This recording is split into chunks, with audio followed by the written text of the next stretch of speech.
Assalamu alaikum everyone. Information box ticket lifestyle. Public health.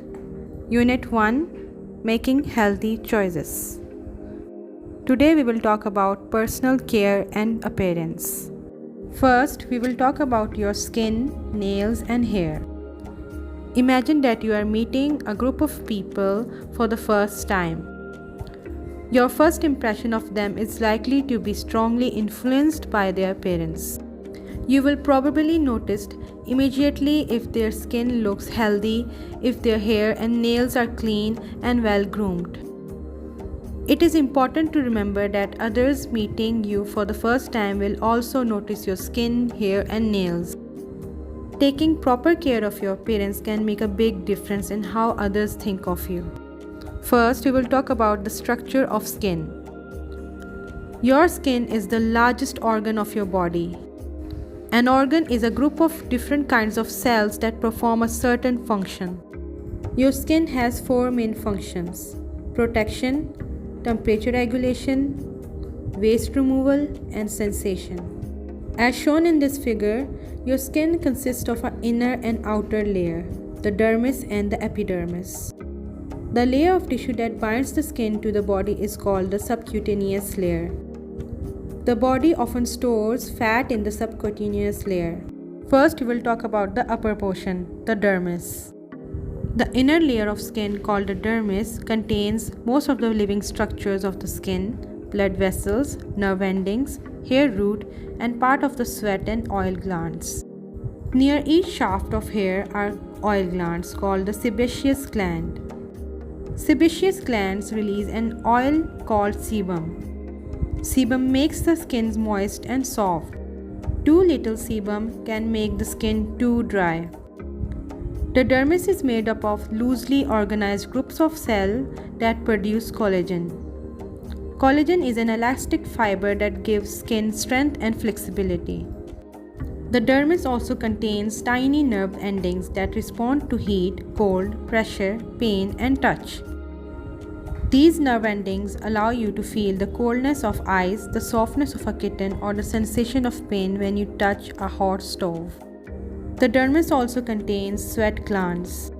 Sweat glands are the glands that extend from the dermis to the outer layer of the skin. The sweat glands produce perspiration, which helps to cool the body. Perspiration is a body fluid made up of water, salt, and waste from your blood. The sweat glands work together with the tiny blood vessels in the dermis to help the body maintain a normal temperature. When the body is too hot, blood vessels near the skin expand. This allows more blood to come near the surface of the body to release heat. At the same time, the sweat glands increases in the production of perspiration. The perspiration that is produced absorbs the extra body heat. As perspiration evaporates from the skin surface, the body cools. This keeps the body from overheating. When the body is too cold, the blood vessels shrink. This helps keep warm blood away from the cold skin. Keeping the blood warm helps maintain body heat. Now we'll talk about the second layer, the epidermis. The thin outer layer of the skin is called the epidermis. The epidermis is actually made up of many layers of living cells. Between the cells is a fatty material that acts as a seal between the cells to protect the skin against water loss. A substance called keratin, which is a fiber-like material, fills the outer cells, making them strong and tough. The cells in the outer portion of the epidermis are dead. You constantly shed that part of your skin. Dead skin cells can be rubbed off by your clothing, washing, or any movement that causes friction. Cells at the base of your epidermis are constantly dividing and making new cells. The new cells force the older cells to the skin surface, replacing the ones that you shed. All of these cells are replaced every 28 days. Have you ever looked closely at your epidermis with a hand lens or magnifying glass? But before that, don't forget to like my video and subscribe to my channel and press the bell icon button for more videos. On the surface of the epidermis are many tiny openings called pores.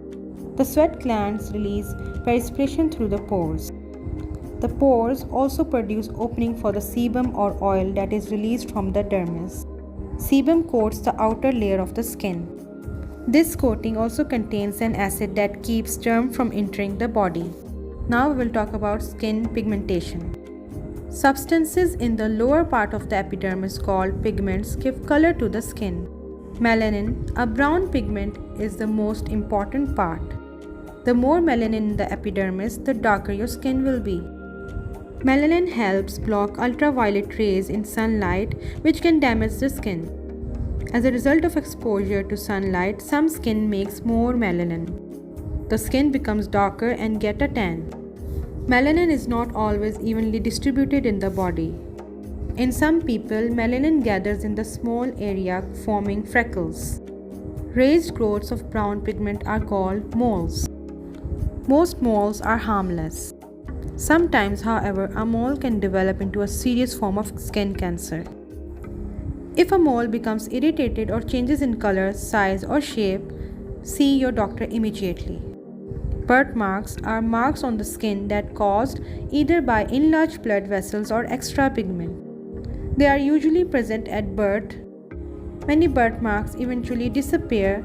Covering birthmarks with makeup will make them less noticeable. Now we will talk about your skin care. A glowing, smooth skin is one of the first things you notice about an attractive, well-groomed person. But looking neat and attractive is easier when you are healthy. You can keep your body healthy with responsible hygiene. Hygiene is a set of healthful practices that help prevent diseases.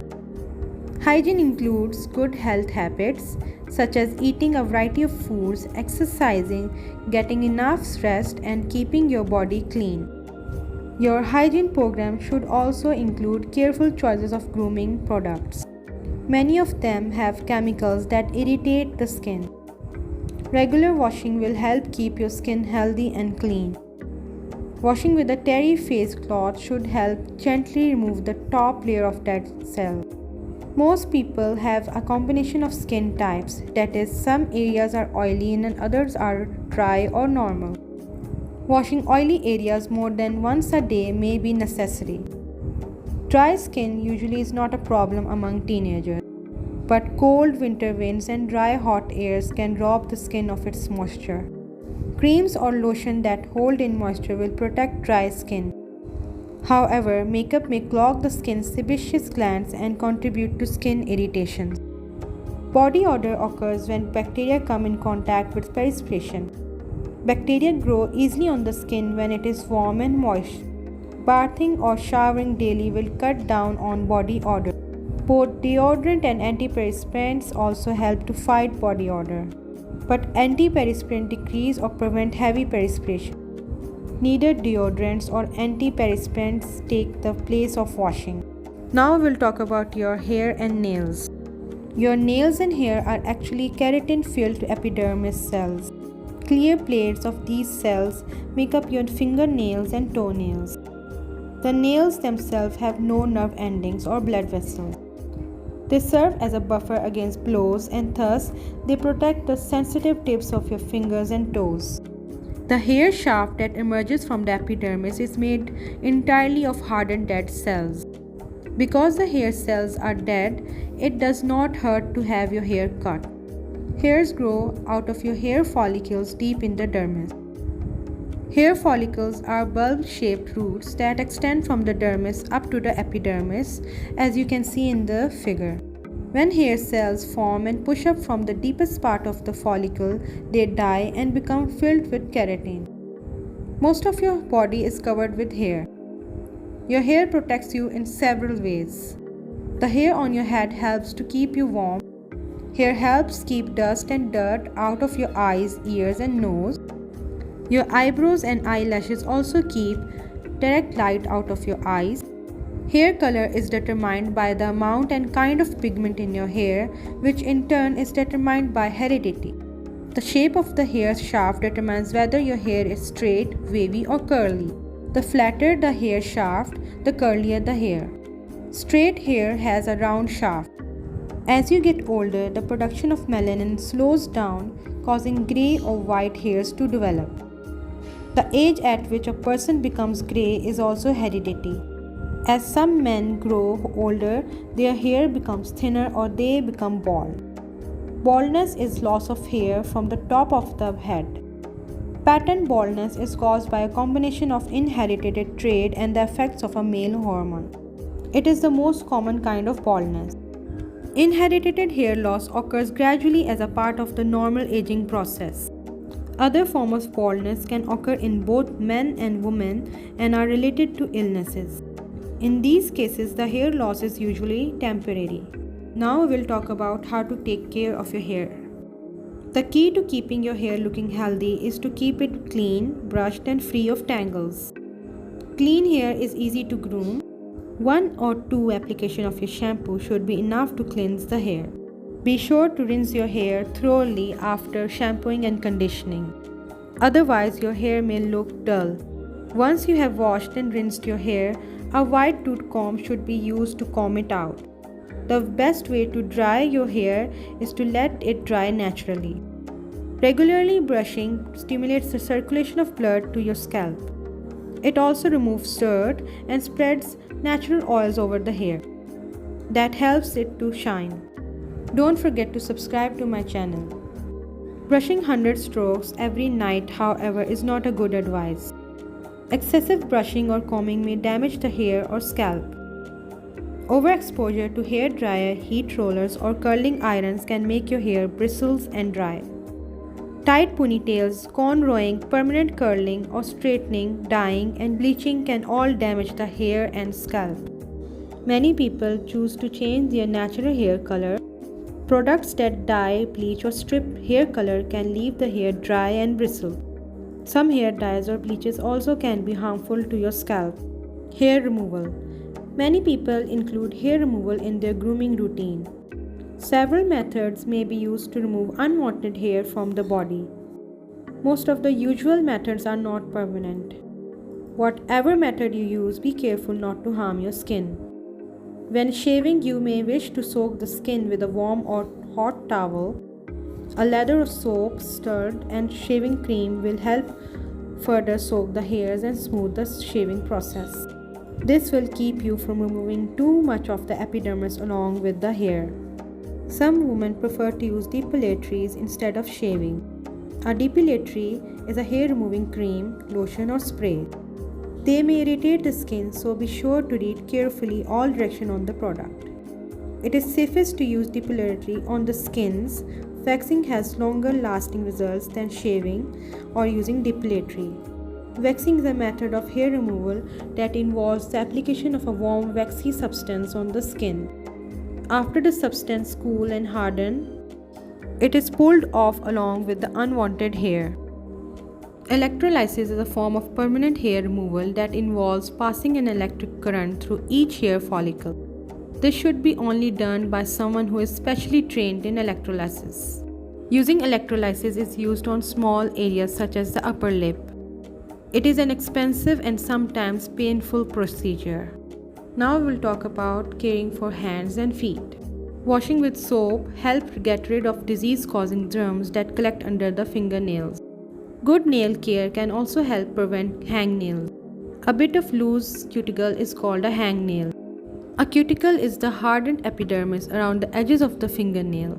To remove a hangnail, cut off the small bit of skin and rub lotion around the edges of the nail. Hangnails left ragged can become infected. When you trim your fingernails, you may want to shape them to be more attractive. To do this, use a nail file or an emery board when your nails are dry. Infection can also result from ingrown toenails. An ingrown toenails is a painful condition in which a toenail cuts into the skin. Trimming the toenails in a straight cut can help prevent ingrown toenails. If an infection occurs, you must consult your doctor right away. To prevent foot problems, it is also important to wear shoes that fit properly. Shoes that do not fit can rub on the skin and cause hard, thick areas of keratin called corns. Corns are painful because they press on nerves and sensitive skin under them. Wearing better fitting shoes and placing pads around a corn can help lessen the pressure. Now we will review the topic. Your skin is your largest organ and has several important functions. It helps keep germs from entering the body. It helps regulate temperature and remove waste. Knowing how to care properly for your skin, nails and hair is an important part of developing and maintaining a healthy look. Care should be taken in choosing personal care products. Some with harsh chemical can change good grooming into poor hygiene. That's it. Thank you for watching my channel. Don't forget to subscribe to my channel and press the bell icon button for more videos.